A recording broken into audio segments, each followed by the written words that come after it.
vous est offerte par le ministère camerounais des Transports. Chers conducteurs, l'excès de vitesse ou la vie, il faut choisir. L'inattention, l'imprudence, l'impatience ne vont pas avec le volant. Ceci est un message du ministère des Transports. Bonjour à tous et bienvenue à cette nouvelle édition de la revue de la presse camerounaise. Commençons avec le journal satirique Le Popoli qui revient sur l'enquête sur les lignes 65 et 94 et s'exclame « Le poker sanglant ». Retrouvons ce matin dans les colonnes de Le Popoli les dessous d'une affaire au contour sulfureux. En petite une, on parle de Coco Emilia contre Nathalie Koa, le grand désamour. Le quotidien Le Messager à sa grande une ce matin titre collusion d'intérêts, accusé de filouterie de loyer. Un député de la nation utilise l'entête de l'Assemblée nationale pour sommer les locataires d'un immeuble à Saint-Mélima dont le nouvel acquéreur serait le directeur du cabinet civil de Paul Biya. C'est à retrouver ce matin en page 4. Audit des lignes 65 et 94 en page 9. Jean-Robert Wafo accuse. Et puis dépistage du cancer en page 6. À quel saint se vouer s'interroge le quotidien Le Messager. En pied de une, le quotidien parle de la réhabilitation de Douala Mangabel. La repentance de l'Allemagne est à retrouver. L'inauguration à Ulm de la place dédiée au King Bell sonne comme un acte de contrition, nous renseigne ce matin le quotidien Le Messager.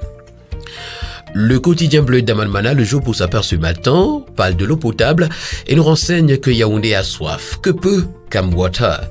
Nouvellement nommé, le directeur général Blaise Moussa et son équipe se sont rendus dans les secteurs de production d'Akomniada et de la Meufou pour faire le suivi des directives du ministre de l'eau et de l'énergie. Les défis du nouveau management sont à retrouver des pages 2 à 3. En page 4, on parle également de Douala Mangabel au Panthéon de l'Allemagne. Parfait Siki s'exprime en pied de une, la presse écrite n'est pas condamnée à mourir. C'est le temps des affaires entre le Cameroun et le Commonwealth, d'après la grande une du quotidien national bilingue Cameroun Tribune de ce matin. Une mission d'exploitation conduite depuis dimanche par le président du Commonwealth Enterprise and Investment Council, Lord Jonathan Peter Matlan, est au Cameroun pour évaluer les opportunités d'affaires. Elle a été reçue hier par le premier ministre chef du gouvernement, Joseph John Gouté, et va poursuivre ses contacts jusqu'à jeudi prochain. L'information au complet, vous l'aurez en lisant les pages 3 et 4 du quotidien Cameroun Tribune. Le quotidien Vert Émergence parle de Beyac. Retrouvons le concours de recrutement suspendu. C'est à retrouver en page 3 justement. Produits pétroliers en petite une, 20% du carburant distribué en RCA vient du Cameroun. Et puis Camwater, le nouveau directeur général ouvre un front contre la surfacturation et la fraude. L'hebdomadaire Vision économique est un kiosque ce matin et parle d'interdiction des exportations du bois en grume. L'hebdomadaire nous renseigne ce matin qu'une zone économique est en construction à Edea, spécialisée dans la première et la deuxième transformation du bois en meuble. Cette importante unité de production située sur le site de l'ex-Lucam a accueilli une mission interministérielle à l'effet d'évaluer le niveau d'avancement du projet, d'identifier les infrastructures et équipements nécessaires et recueillir les difficultés auxquelles font face les opérateurs économiques des secteurs concernés. L'information, vous l'aurez en page 7. Croissance économique en 2024 en petite une, la Banque mondiale revoit à la hausse ses prévisions. Taxe foncière, un mécanisme de retenue à la source en gestation. Et puis SCB Cameroun, les limites d'utilisation hors CIMAC des paiements électroniques sont à retrouver. L'hebdomadaire La Terre Promise de ce matin fait un zoom sur la mailliture, la SIC et le crédit foncier. À bout de souffle, titre ce matin l'hebdomadaire qui nous fait savoir que les structures mises en place par l'État pour soutenir sa politique d'accès au logement en dehors du crédit foncier sont au bout du rouleau, alors même que les besoins en logement se font de plus en plus pressants. L'urgence d'une réforme est à retrouver ce matin dans le dossier que nous propose La Terre Promise Hebdo à sa page 5. Gouvernement virtuel en petite une ce matin, qui manipule qui? Le quotidien L'Info à chaud, pour sa part, à sa grande une ce matin, parle du RDPC et du MRC et nous fait savoir que le cœur de Longuet balance. La présence de cette star de la musique camerounaise au meeting des partis politiques de l'opposition et du pouvoir suscite moult interrogations. Le cœur de l'auteur de la célèbre citation « Je veux voir mes enfants grandir » vraiment pour quel camp s'interroge ce matin le quotidien L'Info à chaud. En haut de une, on parle du contrôle supérieur de l'État. Retrouvons les noms des 294 gestionnaires convoqués. Douala Premier, un nouvel édifice social de base sort de terre. Et puis, canon sportif de Yaoundé, Thomas Kono, élu deuxième vice-président. À la grande une du quotidien Mutation ce matin, Amadou Sardouana, mais case à cocher. En poste depuis 3 ans, le directeur général de la Société immobilière du Cameroun évalue son action et insiste sur la fructueuse collaboration entre la SIC et le ministère des Domaines et des Affaires foncières.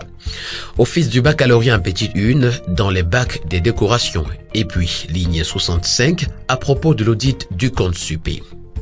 Le reporter sport ce matin, s'agissant du tour cycliste international Chantal Biya, nous renseigne qu'il est boycotté par l'élite du Sud. Pour le quotidien, l'économie, on parle de la sécurité alimentaire et de la récession économique et bien d'autres.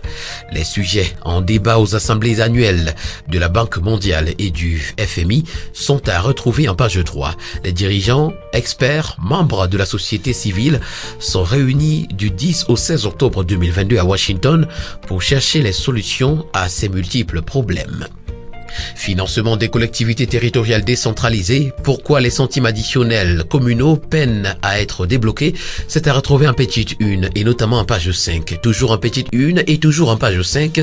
Ministère de la Jeunesse, 348 jeunes à former dans les métiers de la boulangerie-pâtisserie à base de farine locale. Et puis petites et moyennes entreprises agricoles. De nouveaux mécanismes pour contourner les difficultés d'accès au crédit sont à retrouver en page 4. Le quotidien Econews ce matin parle de prestataires en service sur artifs numériques et le présente comme un marché encadré. Les artifs numériques et les jetons numériques sont désormais admis sur le marché financier de la CEMAC. Pour éviter la prolifération des arnaqueurs, le métier de prestataire de services numériques est soumis à un agrément préalable de la commission de surveillance du marché financier, la Consumaf. Terminons ce matin avec l'hebdomadaire Censure qui parle de la gestion saucisson au ministère des enseignements secondaires. Retrouvons le tableau noir de Nalova Lyonga, acte 1. Plusieurs griefs sont formulés contre le ministre des enseignements secondaires depuis sa prise de fonction à la tête du dit sensiblement département ministériel. Et puis journée mondiale de l'habitat 2022. Retrouvons la déclaration de Bertois. Cameroun-Guinée équatoriale, le ministre de la Défense dépêché à Malabo. Mesdames et messieurs, voilà qui met un terme à cette deuxième sortie de la semaine de la revue de la presse camerounaise. Merci de nous être fidèles et surtout n'oubliez pas qu'acheter un journal, c'est participer à l'édification d'une société libre et indépendante. Bonne journée à tous.